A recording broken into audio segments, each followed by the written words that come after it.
Hi friends అందరికీ ఈరోజు మన రెసిపీ వచ్చేసి హెల్దీ సూప్ అండి. చాలా అంటే చాలా బాగుంటుంది. చాలా సింపుల్గా చేసుకోవచ్చు ఇంట్లోనే. చూసారు కదా ఎంత బాగుంటుందంటే, జలుబు దగ్గు అయినప్పుడు ఒక్కసారి ఇట్లా సూప్ చేసుకుని తిన్నారంటే జలుబు దగ్గు ఎక్కడెక్కడ పోతుందండి. అంత బాగుంటుంది. ఈ రెసిపీ ఎలా చేసుకోవాలో చూద్దాం రండి. ఈ రెసిపీ ఎలా చేసుకోవాలో చూడాలనుకుంటే చివరి వరకు వీడియో స్కిప్ చేయకుండా చూడండి. ఇప్పుడు ముందుగా స్టవ్ వెలిగించి ఒక గిన్నె పెట్టుకుని ఒక 2 స్పూన్స్ ఆయిల్ వేసుకోండి. చిటికెడు ఆవాలు, చిటికెడు జీలకర్ర వేసుకోండి ఆయిల్ వేడెక్కినాక.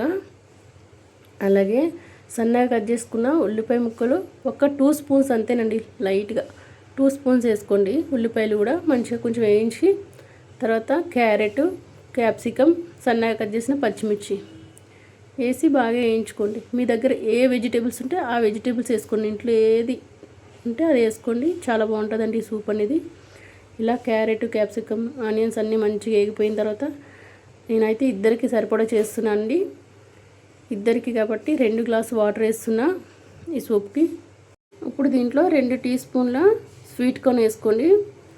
సూప్ తినేటప్పుడు మధ్యలో మధ్యలో ఈ స్వీట్ కార్న్ తగిలితే చాలా బాగుంటుందండి. సూప్కి మంచి టేస్ట్ వస్తుంది. ఇప్పుడు 1/2 టీ స్పూన్ మిరియాల పొడి, టేస్ట్కి తగ్గట్టుగా సాల్ట్ వేసుకుని బాగా మరిగించుకోండి. ఇప్పుడు మనం ఒక గిన్నె తీసుకుని దాంట్లో 2 స్పూన్స్ రాగి పిండి అండి. రాగి పిండి బదులు మీరు కార్న్ఫ్లవర్ కూడా తీసుకోవచ్చు, కానీ రాగి పిండి హెల్త్కి చాలా మంచిదండి. రాగి జావ తాగను అన్న వాళ్ళకి ఇట్లా రాగి సూప్ చేసి ఇచ్చారంటే అసలు గుర్తుపట్టను కూడా గుర్తుపట్టరండి. 2 గ్లాసుల వాటర్కి ఎప్పుడైనా సరే రాగి జావ చేసినా ఏం చేసినా అండి, సూప్ చేసినా 2 స్పూన్లు మాత్రమే పిండి వేసుకుని కలుపుకోండి. అప్పుడే చిక్కగా అయిపోకుండా ఉంటుందండి రాగి జావ. ఇలా 2 స్పూన్ల రాగి పిండి కలుపుకొని మంచిగా మరుగుతున్న వాటర్లో ఆ సూప్ కలుపుకున్న రాగి పిండి అనేది వేసుకోండి. మంచిగా ఈ రాగి పిండి వేసిన తర్వాత మంచిగా కలుపుకొని బాగా మరిగించండి. ఎంత మరిగితే అంత టేస్టీగా ఉంటుందండి సూపు. ఇలా బాగా మరిగిన తర్వాత చివరిగా కొత్తిమీర చల్లుకుని స్టవ్ ఆఫ్ చేసుకోండి.